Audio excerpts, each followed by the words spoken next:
மகாபெரிவா திருடிகளே சரணம். எல்லாருக்கும் வாழ்க்கையில் ஒரு இலக்கு அப்படிங்கிறது ஒன்று இருக்கும். இப்போது ஒரு ஒரு பிஸ்னஸ் பர்சனாக இருந்தாங்க அப்படின்னா அவங்களுக்கு நல்ல ஒரு வளர்ச்சி இருக்கணும், நல்ல லாபம் இருக்கணும், நல்ல பேர் கிடைக்கணும் அப்படின்னு யோசிப்பாங்க. ஒரு ஃபேமிலியில் இருக்கிறவங்களா இருந்தால் ஒரு நல்ல வீடு வாங்கணும், நம்ம பிள்ளைங்களை நல்லா படிக்க வைக்கணும், நல்ல ஒரு ஜாப்புக்கு போகணும், நல்ல ஒரு கல்யாணம் பண்ணணும், இந்த மாதிரிலாம் யோசிப்பாங்க. நல்லதொரு வாழ்க்கை வாழணும் அப்படின்னு சொல்லிட்டு ஒரு இலக்கு, ஒரு எய்ம் அப்படிங்கிறது வச்சுருப்பாங்க இல்லைங்களா? இதை நம்ம பார்த்தோம் அப்படின்னா, நமக்கு சொல்லி கொடுத்த வழக்கப்படி பார்த்தோம் அப்படின்னா, நம்ம வந்து ஸ்டெப் பை ஸ்டெப்பாக தான் போகணும், படிப்படியாக தான் நம்ம வந்து முன்னேறணும் அப்படிங்கிற மாதிரி நம்மளுடைய மைண்டில் நம்ம எல்லாருமே வந்து செட் பண்ணி வச்சுருப்போம் இல்லைங்களா? இன்றைக்கி நம்ம பார்த்தோம் அப்படின்னா, இப்போ அறிவியல் படி பார்த்தோம் அப்படின்னா, ஒரு ஆத்தர், அதாவது பிரைஸ் பிரிச்சட் அப்படிங்கிற ஒரு ஆத்தர், அவர் என்ன பண்ணுறாரு அப்படின்னா யூ ஸ்கொயர் அப்படிங்கிற புக் எழுதியிருக்காங்க. அவர் ஒரு ஹோட்டலில் போய் தங்குறார். இந்த ஹோட்டலில் கண்ணாடி போட்ட டோர்னு வச்சுக்கோங்களேன், அது எல்லாமே ஃபுல்லாக க்ளோஸ் ஆகியிருக்கு. ஒரு வந்து உட்காருது, திறக்கணும் அப்படின்னு அவ்வளோ கஷ்டப்படுது. அதுவும் தள்ளி தள்ளி பார்க்குது, உள்ளே எப்படியாவது கேப் கிடச்சிடாதான்னு பார்க்குது. ஆனால் அதால் திறந்துட்டு வர முடியல. இதை அந்த ஆத்தர் பார்த்துக்கிட்டே இருக்கார். அவர் வந்து சிஇஓன்னு வச்சுக்கோங்களேன், சிஇஓன் சேர்மன் அந்த பிரிஷர்ட் அப்படிங்கிற கம்பெனிக்கு. அவர் வந்து அதை பார்க்குறாரு. பார்த்துட்டு பக்கத்துலேயே ஒரு ஒரு 2 அடி தான் வித்தியாசம்னு வச்சுக்கோங்களேன், பக்கத்துலேயே கொஞ்சோண்டு கேப் இருக்குது. ஆனால் அந்த கேப் அது கண்ணுக்கு தெரியவே இல்லை. இங்கேயே முட்டி முட்டி மோதி பார்த்துட்டு போயிடுது.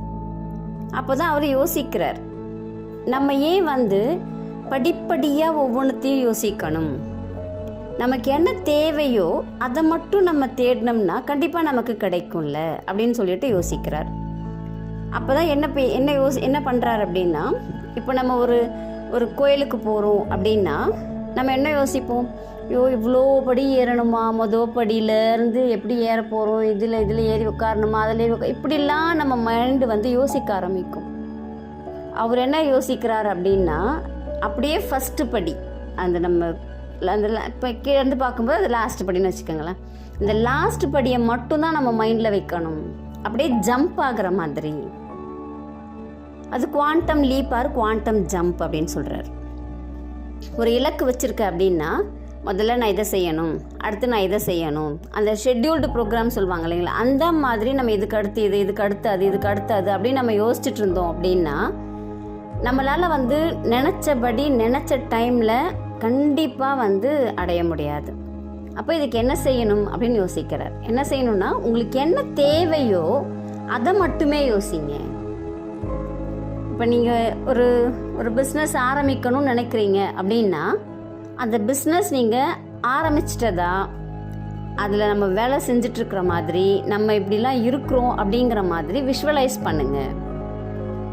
நான் இப்போ தான் மொதல் ஸ்டெப் எடுத்து வைக்கணும், அதுக்கடுத்து நான் வந்து இந்த செய்யணும், 3வது ஸ்டெப்பில் அதை செய்யணும், இந்த மாதிரி ஸ்டெப் பை ஸ்டெப்பாலாம் யோசிச்சுட்டு இருந்தோம் அப்படின்னா கண்டிப்பாக நம்மளால் நமக்குரிய நேரத்தில் கிடைக்கிறது அப்படிங்கிறது கஷ்டம் அப்படின்னு சொல்கிறார். இதுக்கு எப்படி நம்ம எக்ஸாம்பிள் சொல்லலான்னு பார்த்தீங்கன்னா, நம்ம பாடியிலேயே எலக்ட்ரான் உண்டு, எல்லாருக்குமே தெரிஞ்சது தான். அந்த எலக்ட்ரான் என்ன பண்ணுன்னா சுற்றிக்கிட்டே இருக்கும், திடீர்னு அதனுடைய எனர்ஜி வந்து டவுன் ஆக ஆரம்பிக்கும், குறைய ஆரம்பிச்சிடும். அது குறைய ஆரம்பித்த உடனே என்ன பண்ணும், புரோட்டான் அப்படிங்கிறத உருவாக்கும். அந்த புரோட்டானை அப்படியே அப்சர்வ் பண்ணிவிட்டு அப்படியே ஜம்ப் பண்ணும். அதே தான் இங்கே நம்ம சொல்கிறோம். நம்ம ஒவ்வொரு ஸ்டெப்பாக யோசிக்காமல் நமக்கு என்ன வேணுமோ அதை மட்டும் யோசிங்க. இப்போ நீங்கள் ஸ்கூல் படிச்சுட்ருக்கீங்கன்னு வச்சுக்கோங்களேன், நான் இந்த காலேஜில் படித்து நான் இந்த கம்பெனியில் போய் சேரணும் அப்படி யோசிக்கக்கூடாது. உங்களுடைய எண்ணமே ஏதோ ஒரு பிக் கம்பெனியில் நான் இந்த ஒரு நல்ல ஒரு சிஇஓ பொசிஷனில் உட்காரணும், அது மட்டும்தான் இருக்கணும். அதை மட்டுமே உங்கள் மனது அசை போட ஆரம்பிச்சுது அப்படின்னா பிரபஞ்சம் நீ எந்த காலேஜில் படிக்கணும், என்ன செய்யணும், யாரை பார்க்கணும் அப்படிங்கிறத பிரபஞ்சம் உனக்கு காட்டும்.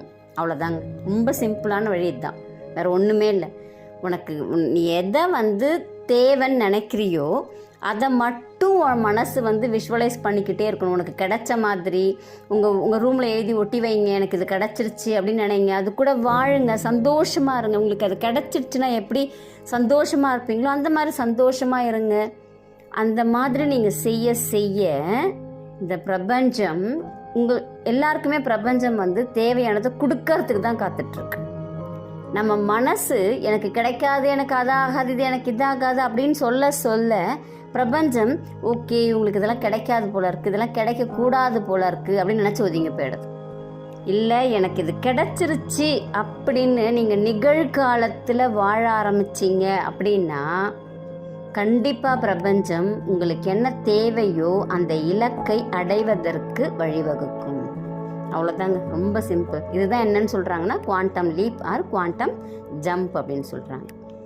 ரொம்ப எளிமையான வழி தான். பொய்யா நடிக்கக்கூடாது, எனக்கு உண்மையாலுமே கிடைச்ச மாதிரி நடிக்கணும்.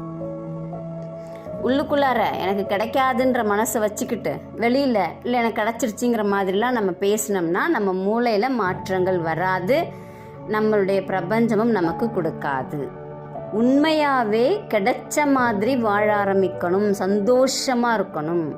அப்போது உங்களுக்கு தேவையானதை பிரபஞ்சம் அள்ளி கொடுக்கும்.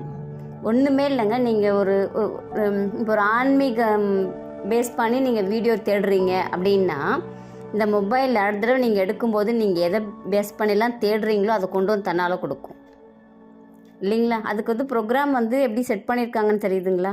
அதே தான் நம்மளுடைய மூளைக்கும். எனக்கு கிடைக்கும், நான் சந்தோஷமாக இருப்பேன், நான் அதே சந்தோஷத்தில் தான் வாழறேன் அப்படிங்கிறத நம்ம மூளையில் ஏற்றுனோம்னா அதுக்குரியதை கண்டிப்பாக மூளை தேடும். இல்லை எனக்கு கிடைக்காதுன்னு ஒரு நெகட்டிவ் தாட்டில் நம்ம வச்சுருக்கோம் அப்படின்னா கண்டிப்பாக மூளை என்ன பண்ணாது, பிரபஞ்சத்தை நோக்கி போகாது. எளிமையான வழி, செய்து பலனடையுங்கள். நன்றி, வணக்கம்.